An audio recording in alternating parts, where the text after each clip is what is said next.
La democracia es como un tranvía en el que viajas hasta llegar a tu destino. Esto lo dijo Erdogan, un tranvía en el que viajas hasta llegar a tu destino. Y es una buena definición de cómo entienden el poder los líderes autoritarios que llegan a sus tronos políticos, los hacen suyos y una vez ahí arriba llevan a sus países hacia un destino incierto que hoy por hoy nos plantea muchas preguntas. Preguntas que responde una de las personas que más conocen a este tipo de mandatarios, es Gideon Rachman. Muy buenas noches.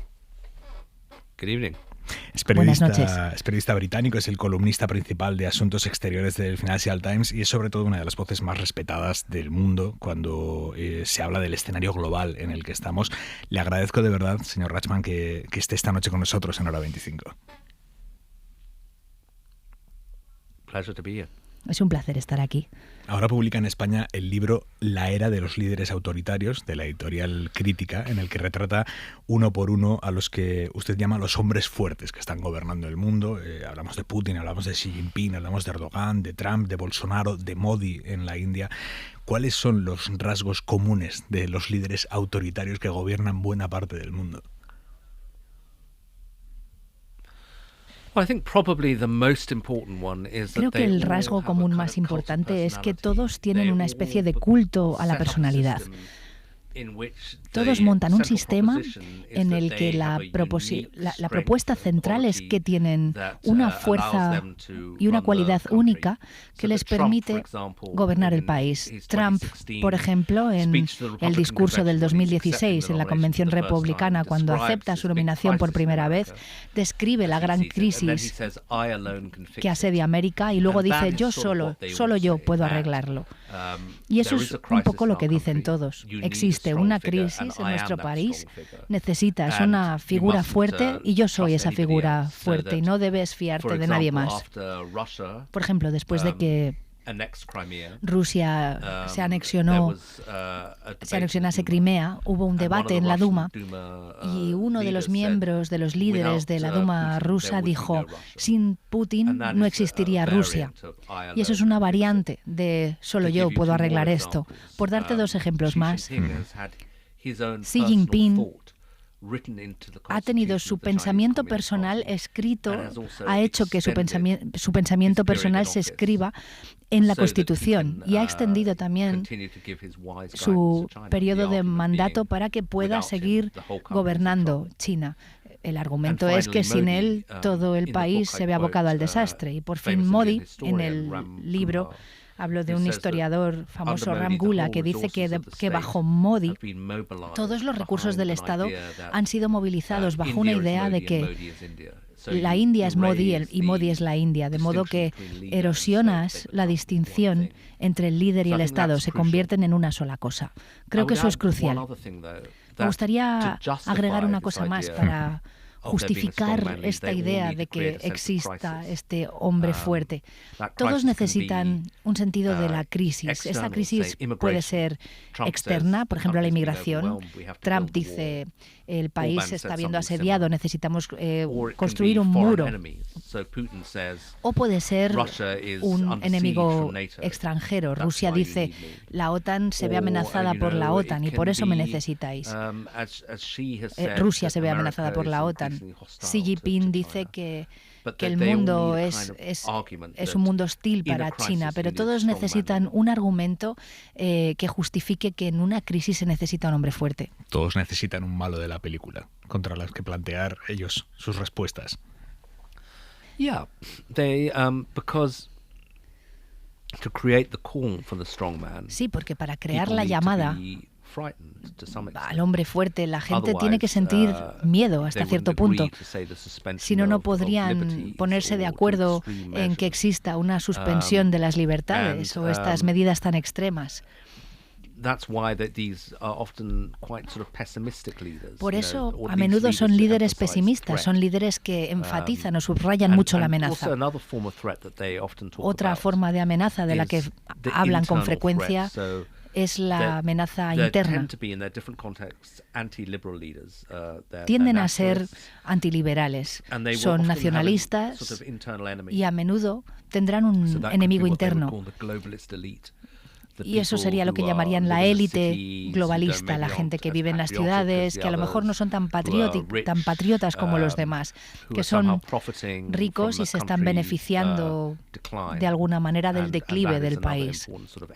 Y eso también es un enemigo importante a tener en cuenta. Uno de los grandes éxitos de este tipo de líderes es la amenaza, el miedo de las mayorías a ser desplazados por minorías. Esto lo hemos visto en Estados Unidos con los hombres blancos, que se sienten amenazados por prácticamente todo el mundo, en la India y los hindúes, Brasil, el miedo a las etnias. Esto funciona muy bien, les funciona muy bien a los líderes autoritarios este discurso de ojo que vienen a desplazarnos. Completely, and I think that, if you want Totalmente, to understand y si quieres entender el éxito de Trump, entonces el contexto demográfico se vuelve muy importante. Hace unos años la Oficina del Censo de los Estados Unidos predijo que en los 2040 los blancos no representarían más del 50% de la población, serían el número más grande, pero no serían la mayoría. Y eso es algo que estaba detrás de la retórica de retomar el control del país. En su discurso del 6 de enero, cuando estaban a punto de tomar el Capitolio, ello dijo: vosotros sois los que habéis construido este país y no los otros, sois vosotros. Y en cierto modo, todos estos líderes son autoritarios. Y si quieres tomar un ejemplo no occidental, en la India, Modi ha rechazado la idea que tenía Gandhi, que era que India era un lugar para todas las religiones, musulmanes y judíos, al igual que los hindúes. Para él, la India era un país hindú. Y aunque sean un 80% de su nación, existe la paranoia de que el peligro de los musulmanes casándose con las hindúes, existe esta yihad del amor, como si fuera un esfuerzo deliberado para diluir la población hindú. O en China, por ejemplo, también, que representa el 90% de la población. Hay una persecución a las minorías bajo la excusa del terrorismo. Pero estamos viendo la erosión de la cultura tibetana, esencialmente. Y esto no son personas que estén contentas con el multiculturalismo, quieren una sola cultura. ¿A este tipo de líderes les molesta la ley? ¿Qué relación tienen con la ley?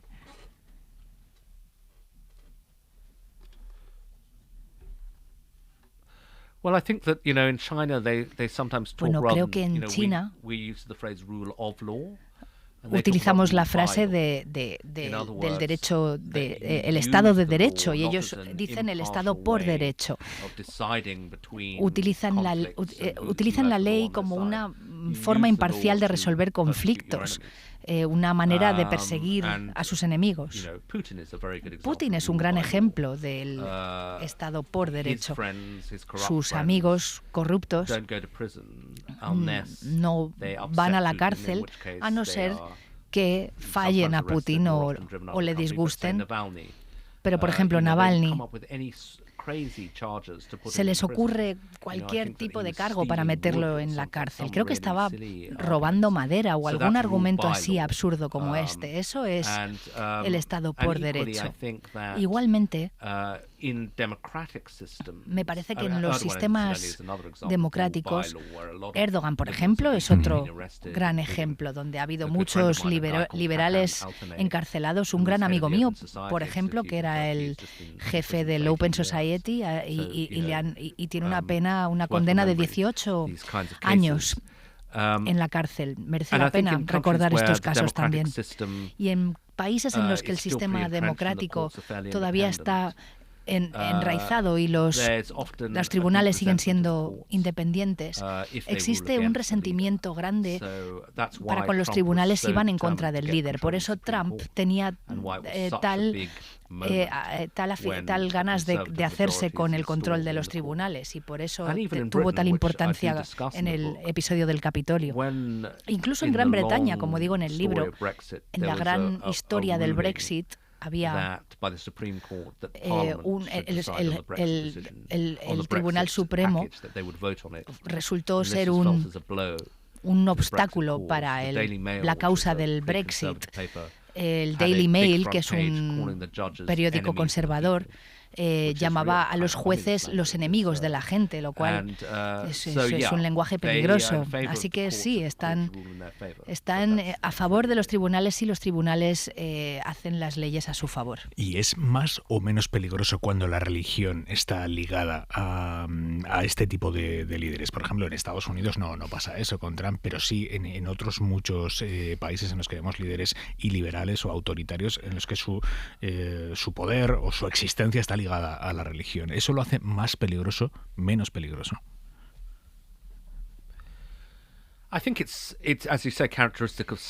Creo que es una característica de algunas formas de la ley del hombre fuerte, del liderazgo del hombre fuerte. Turquía es un buen ejemplo. Creo que puede llegar a ser más peligroso porque, como hemos visto a lo largo de los siglos, la religión puede ser una buena fuente de confort o de moralidad, pero en el contexto equivocado puede llevar a la gente a la violencia, a la intolerancia.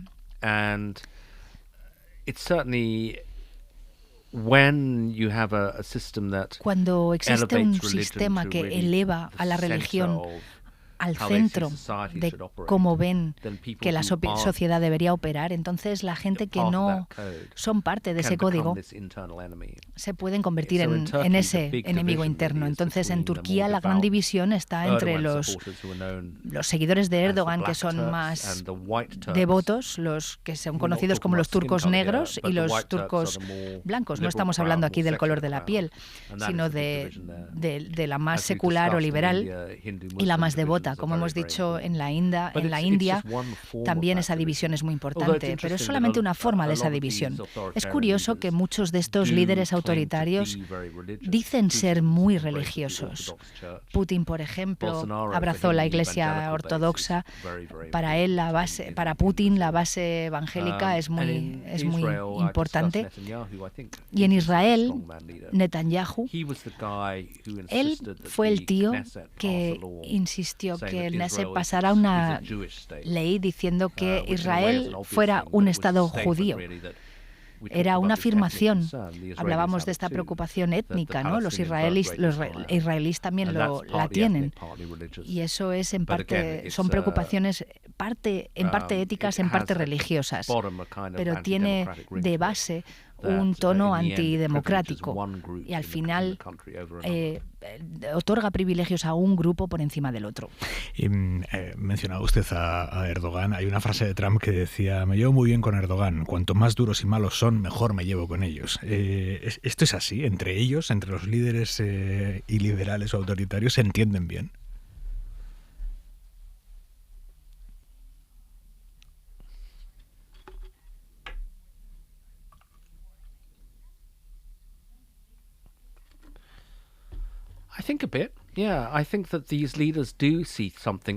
Creo que sí, que un poco. Creo que estos líderes ven eso los unos en los otros. Casi todos se ven como representantes de su nación, casi la representación física de su nación. Y les gusta la idea de que la política internacional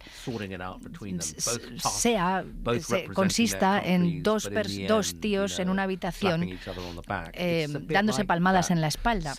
Es un poco así. Creo que Putin y Xi Jinping tienen ese tipo de relación.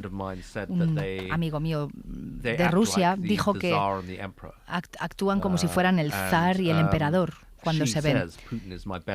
Xi Jinping dice que Putin es su mejor amigo en el mundo de la política y por eso creo que tienen esta relación especial que está incorporada en un documento de febrero de este año de amistad sin límites entre Rusia y China, y en parte tiene que ver con los intereses de ambos países. A lo mejor Xi cometió un error y se acercó demasiado a Putin, pero en otros aspectos lo vemos también entre Bolsonaro y Trump, que se llevan muy bien. A veces es un poco confuso también, porque, por ejemplo, AMLO y Trump también se llevan bien y pensarías, ¿por qué se llevan bien esos dos? Si Trump quiere construir un muro y ha insultado a los mexicanos como de racistas, hay uno que está en la derecha, otro en la izquierda, pero cuando se encontraron había una especie de buena onda entre ellos. Y creo que se debe a que son caracteres similares. Me decía usted que quizá Xi Jinping no midió bien su acercamiento extremo a Putin a solo unas semanas unos días, de hecho, de la invasión de Ucrania. ¿Cómo cree que están viviendo los chinos, el poder chino, la decisión de Rusia de invadir Ucrania con las consecuencias geopolíticas y económicas brutales que ha tenido esto? ¿Hasta qué punto China está alucinando con lo que está haciendo Rusia, o le viene bien? No lo sé.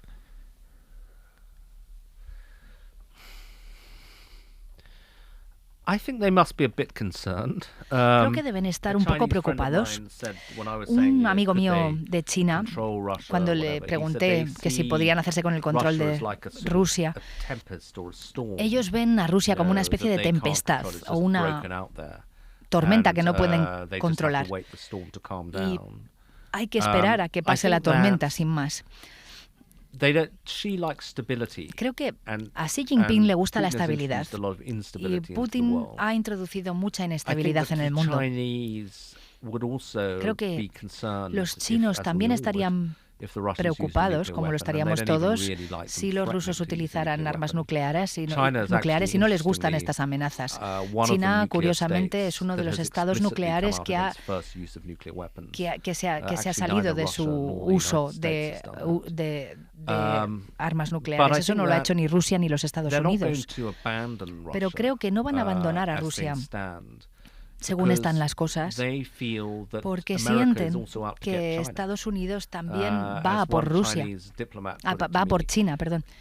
Como un amigo una vez me lo dijo, cuando América nos dice tenéis que uniros a las sanciones, lo que están diciendo es, por favor, ayúdanos a destruir a tu amigo para que podamos dirigirnos a ti también después.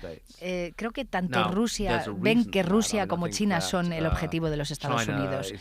China no es una pura víctima en este proceso, obviamente.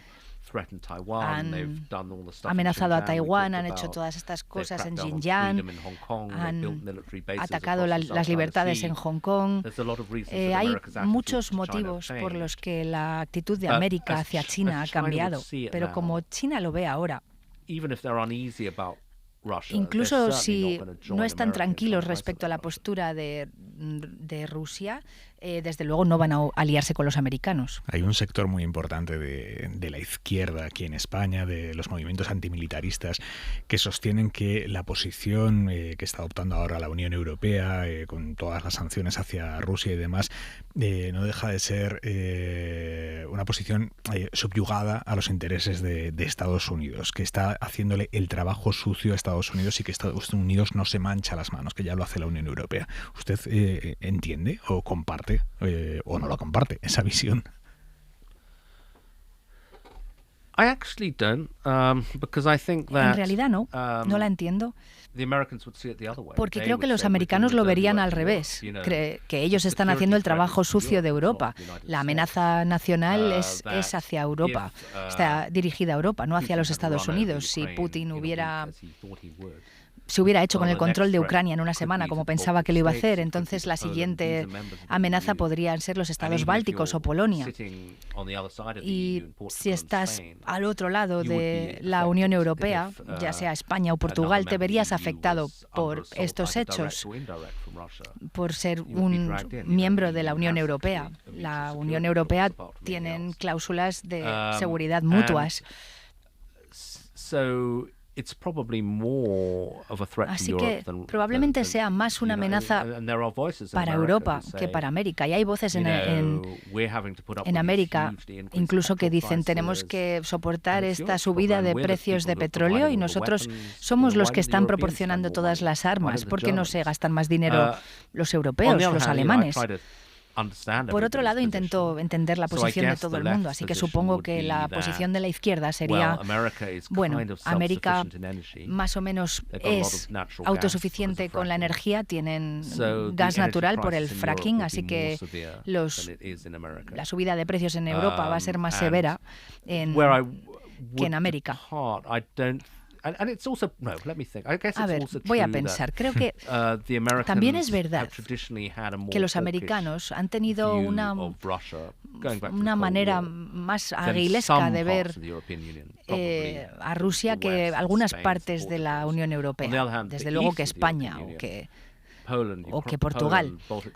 Sin embargo, el este de la Unión Europea tienen una línea mucho más dura y si hablas con ellos te dirán que los Estados Unidos han sido demasiado débiles y que deberían dar más armas todavía a Ucrania. Mencionaba la opción de que Putin hubiese conseguido lo que él quería, que era llegar a invadir Ucrania en una semana y esto es mío. No lo consiguió. Usted dice que este tipo de líderes autoritarios les gusta mucho mostrar su poderío militar, pero que luego no son buenos en eso, no se les da tan bien la ejecución militar, no manejan bien los conflictos. ¿Por qué es un punto de ansiedad o qué es? Well, I mean, I think that strongman, when I talk about it in the book, most of it's about. Creo que con el hombre fuerte casi todo tiene que ver con la política doméstica, pero siempre ha habido una corriente violenta y el hecho de que la última demostración de la fuerza sea la victoria en la guerra. Así es como se yerguen estatuas a los líderes en las ciudades de manera tradicional, que ellos son capaces de liderar a su país con éxito a través de una guerra. Y a pesar de que eso es un pensamiento bastante del siglo XIX y de antes, en ese sentido creo que Merkel, de hecho, dijo que Putin era una figura del siglo XIX actuando en el siglo XX o XXI. Y él se ha comparado a sí mismo a Pedro el Grande. Cuando la guerra empezó a ir mal, él dijo, bueno, Pedro el Grande luchó durante 20 años antes de ganar, así que ¿por qué no he de hacer yo lo mismo?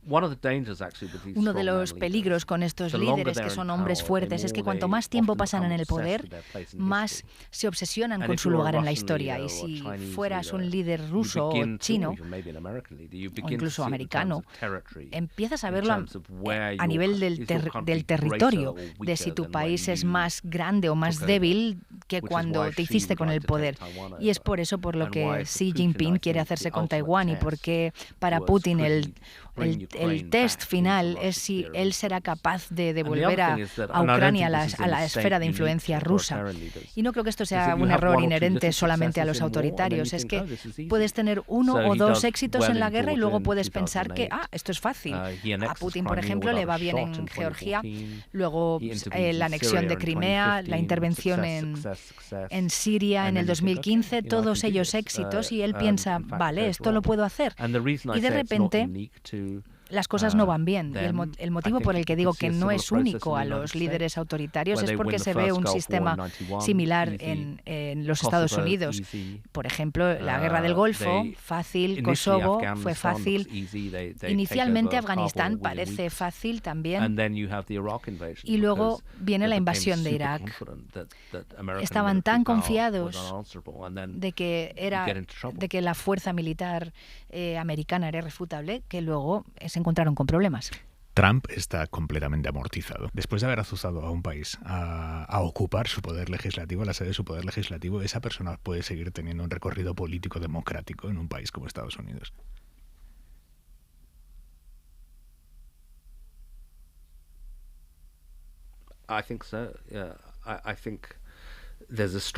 Creo que sí.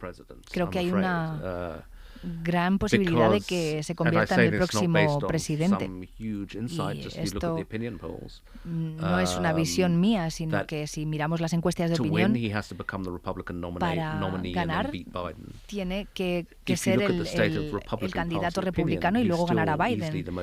Él sigue siendo el líder más popular dentro de los republicanos, y aunque su imagen ha sido dañada por algunos de estos casos de tribunales y estos asaltos para para la base republicana, todo esto no es más que una prueba de que hay una conspiración contra él, como él dice. Él tiene mucho seguimiento a nivel personal, ha conseguido con éxito formar el culto a la personalidad y probablemente si consigue ser el candidato, sea él contra Biden. Biden va a tener 82 años en las siguientes elecciones, la inflación no va a hacer más que crecer. La economía para la gran gente, las preocupaciones económicas sean la principal preocupación del pueblo americano y aunque haya una parte grande del voto nacional que nunca vaya a ir a Donald Trump, creo que va a tener, a pesar de eso, muchas posibilidades de ganar. Eso sí gana en unas elecciones convencionales. La otra posibilidad que nos preocupa a todos, por supuesto, es si pierde y vuelve a disputar los resultados electorales. Y si esta vez hay republicanos a nivel del Estado que puedan ganar las elecciones ahora en estas midterms, que estén de acuerdo con él en que estas elecciones han sido robadas y que invaliden las elecciones y lo manden a los tribunales y en los tribunales él pueda ganar, y eso sería desde luego devastador y muy controvertido. Usted se refiere a este tipo de líderes autoritarios como los hombres fuertes, y es verdad que mayoritariamente son hombres, son masculinos, pero en el caso, por ejemplo, ahora en Italia, la futura primera ministra Giorgia Meloni, ¿la podemos incluir en esa carpeta también o son fenómenos distintos? Es demasiado pronto para poder saber esto. Está claro que tiene muchos puntos en común con este grupo. Por ejemplo, es una gran admiradora de Viktor Orbán. Y Orbán es una figura interesante porque se ha convertido en una figura global viniendo de un país minúsculo. Hungría es un país de 10 millones de personas, pero para la derecha republicana él se ha convertido en un gran héroe por su retórica antimigratoria, por su habilidad de volver a salir elegido en las elecciones. Aparenta ser democrática, aunque está claro que democrático que ha amañado el sistema electoral y en los medios de comunicación, y creo que es un poco el ejemplo que intentará seguir Trump si él vuelve a entrar. Él no va a acabar con el sistema electoral, seguirá habiendo elecciones, pero cambiará el sistema al más puro estilo Orbán. El voto a Meloni y suelen ser también votos que van en contra de los derechos de los gays. Creo que Meloni, de momento, tiene que intentar asegurarse del resto, tiene que asegurarse su puesto dentro de la Unión Europea, porque va a entrar mucho dinero dentro de poco, tiene que asegurarse los mercados, porque hay una situación de deuda preocupante, y hemos visto además que los mercados pueden dar giros inesperados muy rápidamente, y ella tampoco tiene lo que tenía Orbán, que era una gran mayoría en el Parlamento. Ella depende del hecho de que es parte de una coalición, y mientras que pueda tener los instintos de una figura semiautoritaria, no creo que tenga la situación política que le permite gozar de estas ventajas. Me interesa mucho el análisis que puede hacer sobre la política española, una radiografía vista desde fuera sobre el estado de la política española, nuestras fortalezas y nuestras miserias, que también las tenemos. ¿Cómo la ve?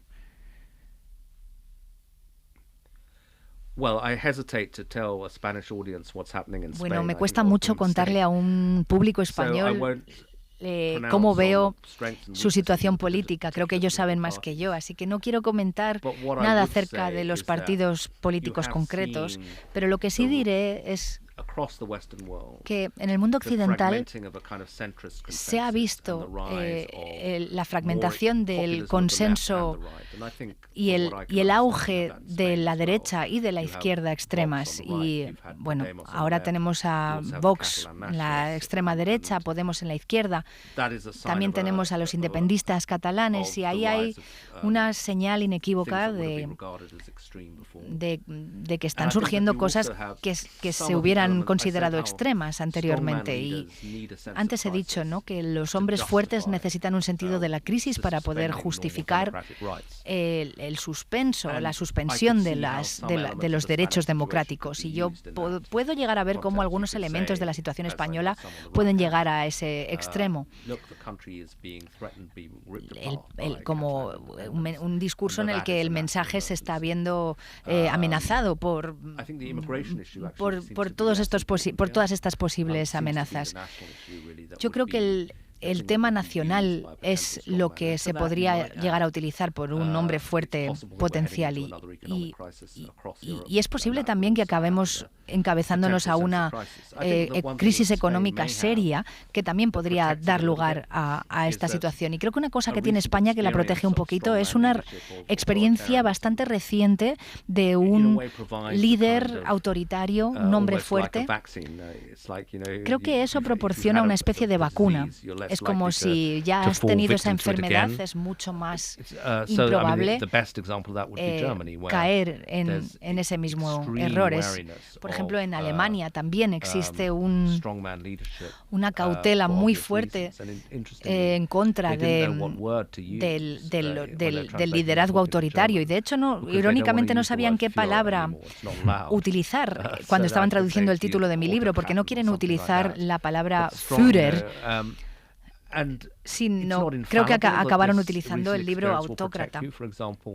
No es infalible, esto no es una protección, una vacuna infalible. Por ejemplo, en el caso de Brasil apareció Bolsonaro y, sin embargo, él ganó las elecciones sin problema. Y, en cierto modo, uno de los problemas para los Estados Unidos fue la autocomplacencia, quizá. La creencia de que su democracia era tan segura que Trump era una especie de chiste, nadie se lo tomaba en serio. Gideon Rachman, autor de La era de los líderes autoritarios, de la editorial Crítica, columnista principal de Asuntos Exteriores del Financial Times, le agradezco mucho que haya estado esta noche en Hora 25 con nosotros. Thank you, I enjoyed the conversation. Muchas gracias, he disfrutado mucho la conversación.